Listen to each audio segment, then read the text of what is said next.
From the south side to the Bay Area to the north side, we're covering the stories that matter to you in your neighborhood. A woman is facing charges tonight after last night's shooting on Yorktown. We'll bring you the latest on what led to that shooting. Plus, new turf is going to cost how much?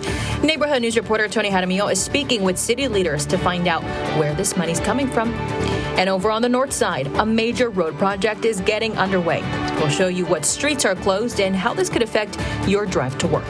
Plus, in the Bay Area, after more than 2 decades, the helicopter is back at Sherrill Veterans Memorial Park on the Bayfront. We'll hear from Mayor Paulette Guajardo on what this means for the city. Chris 6 News at 5 starts right now.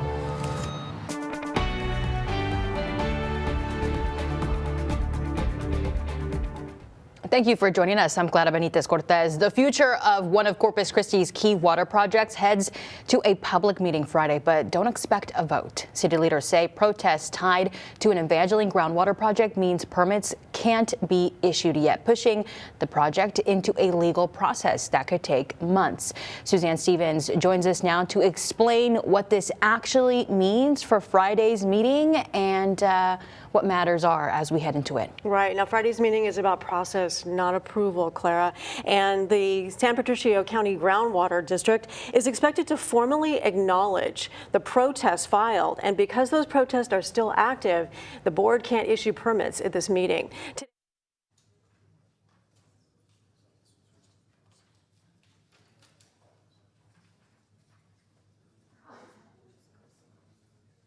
Preliminary hearing before a judge that could add months to the timeline.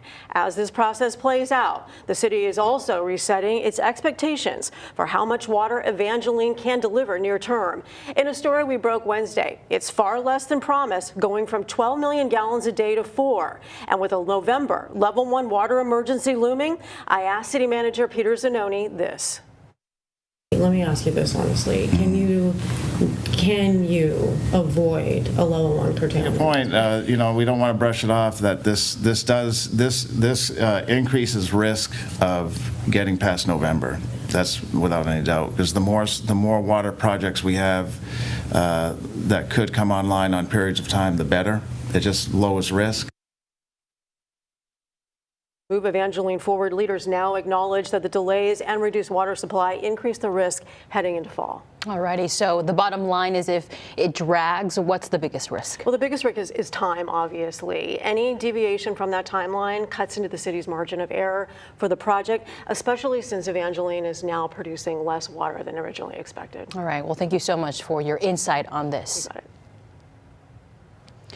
Well, now speaking of water, there may be, and not a cloud in the sky, but will that change this weekend? For the details on that, we are now joined by Chief Meteorologist Stephanie Laubert. Well, we are waiting for some rain, Clara, and as you mentioned, hard to find a cloud in the sky. It has been a day full of sunshine and just beautiful weather out there. The view from our First Community Bank camera, which sits atop the Lex, picture perfect. It's actually something that helped us warm up this afternoon after a pretty chilly start. So we're starting to see a little bit of the shaky here on the camera, which tells us winds are picking up a little more texture on the water than what we saw in our previous newscast at 4 o'clock. So it's a nice afternoon. It'd be even better if we get a little rain in the mix, right? Here's where things stand right now. As far as the month of February goes, to date, we haven't recorded any rainfall at Corpus Christi International Airport. So we're behind by nearly a quarter. Not ideal, especially since we've kind of gotten off to a dry start to 2026 already. For the entire year, we have only seen a 0.16 inches of rainfall, which puts us behind by nearly 1.5 inches up to this point in the year. But February is the driest month of the year, so we can only go up from here. I'll tell you what rain chances may be in the 7-day forecast ahead. Well, water is an issue that touches every neighborhood. That's why we'll continue to keep you updated right here and online on ChrisTV.com. An arrest has been made in last night's shooting on the south side. 51-year-old Veronica Montoya was arrested for aggravated assault with a deadly weapon. Police say she shot a man on Ranch Lake Drive near Yorktown. That victim was taken to the hospital and remains in critical condition. Police say a fight was what led up to the shooting. Senate Majority Leader John Thune is warning there is not enough time to reach a deal to fund the Department of Homeland Security. Funding for the agency, which includes immigration and customs enforcement, was held out as a sticking point in last week's government funding negotiations. Today, Thune called Democrats' demands on ICE reforms unrealistic and unserious. Democrat. We've got a now 1 week and 1 day time frame in which to do this, which is entirely unrealistic. And a Democrat party in both the House and the Senate, which seems a lot less interested in getting a solution to this than they do in having a political issue. The call to reform ICE has come after multiple shootings involving ICE and Border Patrol happened in Minneapolis last month. Over in Flower Bluff, a walkout took place today at Flower Bluff High School in protest of immigration enforcement operations across the country. Protests like this one have been taking place at various schools over the past few weeks. Flower Bluff ISD put out a statement on Facebook saying that their mission is to provide a safe and supportive learning environment for every student. The Supreme Court has cleared the way for California to use a new voting map. The court sided with the state with no noted dissents in their decision, which was brought to the court by the Trump administration. They argued the district were redrawn based on race. California's redistricting comes after redistricting right here in Texas. California's map is expected to flip 5 Republican seats, the same amount as Texas redistricting is expected to flip from Democrat to Republican. Roughly 50,000 federal workers are being reclassified by the U.S. government to now be at-will employees. This change does make it easier to fire them. The government says this will help them to quickly remove staffers who perform poorly and who obstruct presidential directives. Well, President Trump spoke at the National Prayer Breakfast earlier today, and the topic of Venezuelan oil came up, where he mentioned that Venezuelan oil is on its way to the Lone Star State. Take a look. And you saw it recently with Venezuela, where we're getting along fantastically with leadership, really become a great relationship. I don't think there's been anything quite like it ever. In fact, we have 50 million barrels of oil floating. Well, Texas families made history yesterday with a record-breaking response to the state's new school choice program. More than 42,000 students applied for Texas Education Freedom accounts on the first day. That's a record. Nearly 3 in 4 students qualify for top priority groups based on income or disability status. Applications remain open through March 17th. Well, on the south side, ways to save water at Bill Witt Aquatic Center are now in the works as the facility is set to undergo some renovations less than a year after it was built. The Aquatic Center opened last May as the city's first outdoor municipal pool in more than 50 years. Now, the city has registered a new project to install more than 14,000 square feet of turf around the facility with a price tag near $400,000. So it was originally planned with sod as part of the design. Like I said, as we got into the drought stages, it was converted to turf in order to avoid utilizing water unnecessarily, and we wouldn't be able to do it anyway because of the drought restrictions. The project should be completed by April of this year.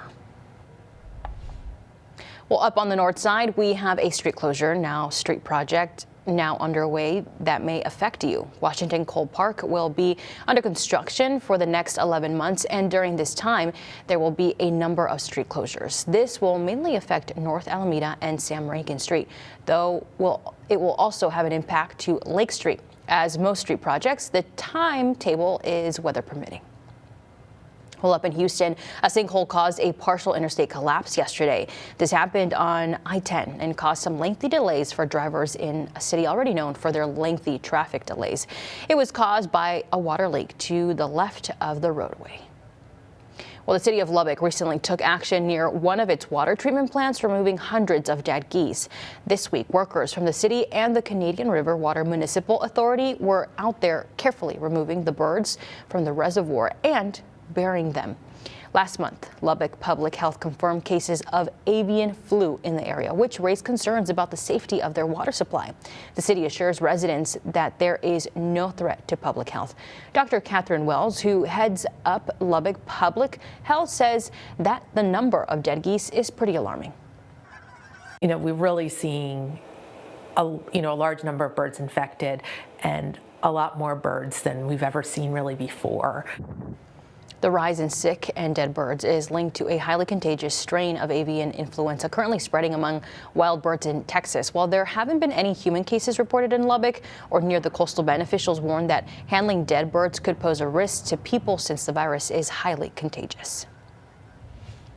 In Dallas, the city there has an eco-friendly plan to get rid of some invasive weeds with goats. According to the city, more than 250 goats will be grazing on private at White Rock Lake for the next week.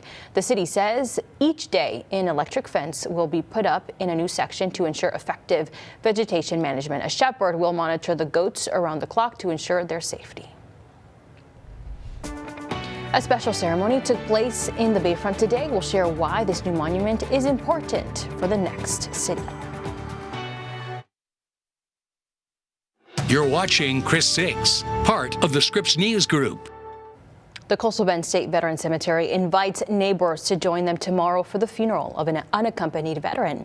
Charles Douglas Stanley served in the Navy from 1967 to 1971. Sadly, Stanley is not expected to have any family attend his burial. That's why neighbors are being asked to attend his services on Friday, February 6th. It begins at 10 a.m. If no next of kin attends, the flag from Stanley's casket will be presented to a representative from the Veterans Land Office. It's been a big day for the city of Corpus Christi and area veterans.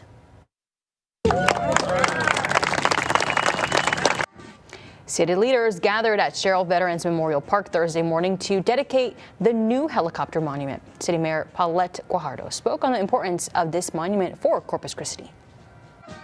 So this monument is so historical, and it is such a great milestone for our city. We are a military community, and the Corpus Christi Army Depot is extremely critical to this community. The helicopter sits on a 15-foot high pedestal and is surrounded by concrete pavers. Flowers are a Valentine's Day tradition, but this year, the price of love may be going up. I'm Jada Jenkins talking to a local florist about how weather, tariffs, and scarcity are all playing a role.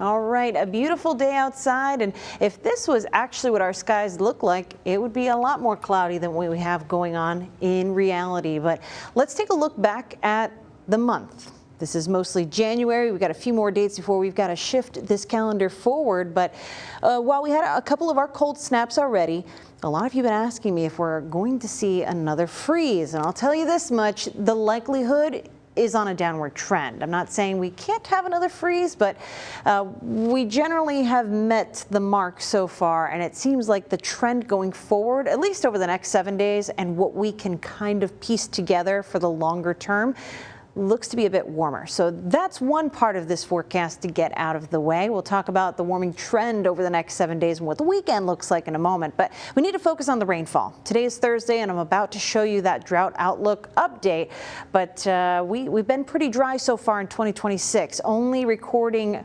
rainfall precipitation officially at CCIA twice in 2026. This right here was December 29th, so it doesn't quite count, but we need rain. 0.16 is not going to cut it for us, and yes, it's February. We're in the driest month statistically of the year right now, but even that's been dry. We've had 0 rain so far this month, which puts us behind for February standards. For the dry month standards, we're already behind by nearly a quarter inch. So we need to start seeing some performance from Mother Nature here pretty soon, but it's not a unique problem. This is happening across Texas. Every time I show you this update on Thursday, we start to see more and more of this red. So last week, we saw at least some improvement near the Austin area where we traded the red for some of this orange severe drought, which is still not good, but we also care about what's happening in central and southeast Texas because the water we get from the Mary Roads pipeline is impacted by that drought too. So today's update, did you see it? We're trading for a little more orange. So not ideal, but we haven't seen any maroon on that map, and that at least is a silver lining. But Today, if we're going to see the dry weather, it was a picture-perfect day, starting at 40, so a little chilly, and topping out, yes, we did reach 70 degrees here in Corpus Christi. Right now, this is what it looks like across our neighborhoods. We've fallen into the lower 60s in the coastal neighborhoods, still holding on to a few lower 70s for the inland neighborhoods. But checking in closer with the Chris 6 Neighborhood Weather Network, taking things to the south side now. Temperatures feeling pretty good. We're registering some low to middle 60s out this way, so overall pretty enjoyable, but it's very dry. So we're seeing a bit of that humidity coming back during the overnight, not a whole lot. That means as we go into the afternoon again tomorrow, we can expect to see a big change between the morning and afternoon. What does that look like? Well, the 7-day forecast will show you best. 81 tomorrow afternoon, and we're keeping it in the 80s even as we head into the Super Bowl Sunday timeframe. Roses are red, violets are blue. Buying flowers this Valentine's Day might cost more for you. I'm your neighborhood news reporter Jada Jenkins, talking with a local florist about what's behind the price increase. If your Valentine told you flowers are too expensive this year, unfortunately, they may be right. I spoke with Latoya Rodriguez, the owner of Rose Soiree. She says the recent cold weather completely froze over local farms she sources from. Lost entire crops that they were expecting to sell for Valentine's Day. She says florists then outsource other places, even other countries. But with imports come tariffs, driving prices even higher. 75% of the world's roses are grown in South America. So now we have to pay for imports and tariffs to get those goods here to the U.S. Rodriguez says those tariffs forced her to raise her prices by 15%. So what once cost $100 may now cost closer to $115. My price is 15% higher. I'm not taking that home at the end of the day. Instead of pushing full bouquets, she says she tries to help customers stay within their budget. I'm encouraging my customers to mix in a few roses. She calls Valentine's Day the Super Bowl for florists. This 1 week of sales sustains my business for about 3 months. But with all of these added setbacks, she's seen her sales drop in half compared to last. You know, I planned for a decrease, but I didn't plan for that much of a decrease. Despite this, she shared this simple message this Valentine's Day. The world in general is just heavy right now. Buy the flowers. Tell people that you love them. Latoya says she's still taking Valentine's Day orders until February 11th and encourages you to shop local. For Chris 6 News, I'm your neighborhood news reporter, Jada Jenkins. Jada, thank you. This Valentine's Day, love may be in the air, but so is higher price tags. Experts say chocolates, fancy dinners, and even jewelry are costing more this year, thanks to inflation and supply chain issues. So if you're planning to spoil someone special, you might want to start shopping early or consider a more budget-friendly option.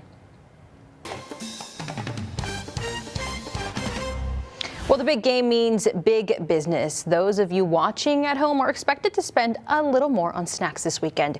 Football fans hosting family and friends will need to spend more this year. The Wells Fargo Agri-Food Institute found a spread for a party of 10 will cost you about $140, up 1.6% from 2025. Now, some fan favorites are trending lower, like chicken wings and avocados, but some proteins have pushed higher. Import most of the shrimp that we eat from a bunch of countries like India, Vietnam, Thailand, and it was kind of really low pricing last year, so it's bounced back. So up about 8% from a year ago. Beef prices are still high, but there's better news for cheese lovers. Dairy prices have been falling, so lowering the cost of that cheese platter for your Super Bowl party. And just a reminder, y'all, the Super Bowl will air right here on Chris 6 this Sunday at 5:30 p.m. between the Seattle Seahawks and the New England Patriots. We'll see you then. And if you're looking for something to watch that's filled with cuteness before the big game, then tune into Animal Planet's Puppy Bowl this year. They'll have 15 pups with special needs and a special game between senior dogs. The Puppy Bowl kicks off at 1 on Sunday. And the Gulf Coast Humane Society will have an adoption event tomorrow. It will be at Pet Supplies Plus on SPID, and it's going to run from 12 to 4 o'clock. The Humane Society will also be holding an adoption event on Saturday in Calallen. It will be at the Petco on 4101 US 77 and will start at noon. It's National Weatherperson's Day, and Bluebell is helping us celebrate. We'll share the details next. You're watching Chris 6, part of the Scripps News Group. Welcome back. Today marks National Weatherperson Day, and Bluebell ice cream helped us celebrate this holiday earlier today. Take a look. The day marks the birthday of John Jeffries, born on this day in 1744. Considered one of America's first weather observers, he kept detailed records for decades. The day also serves to honor all of those who work in meteorology and weather forecasting, either on TV or the radio or behind the scenes. That's all of our team there getting some ice cream that we got today. Yes, I was very happy. Did you get your ice cream? I did. I want to know, good. How did they know Rocky Road is my favorite flavor? They tune in. Exactly. It must be what it is. Yeah. We need to try those Girl Scout cookies next, though. Yes, we do. But no, thank you very much. It's nice to celebrate. I think Midas captured the vibe perfectly there with her cute little smile. But we enjoyed it. It's the right weather for it. We made it to 70 degrees today. It's going to be a warm weekend, too. 81 tomorrow, 81 on Saturday, and you'll see a little more of that humidity back in the forecast. When I say see, I really mean feel. So any cookouts on Sunday? Where's the invite? Looks like it's going to be a good forecast overall. And then I know you see the little green there on Tuesday. We're hoping for a few showers. Not super likely. Yeah, so what's your favorite snack for Super Bowl? That's a tough one now. We'll have to tell them at 6 o'clock. All right, everybody. Thank you so much. We'll see you then. Bye.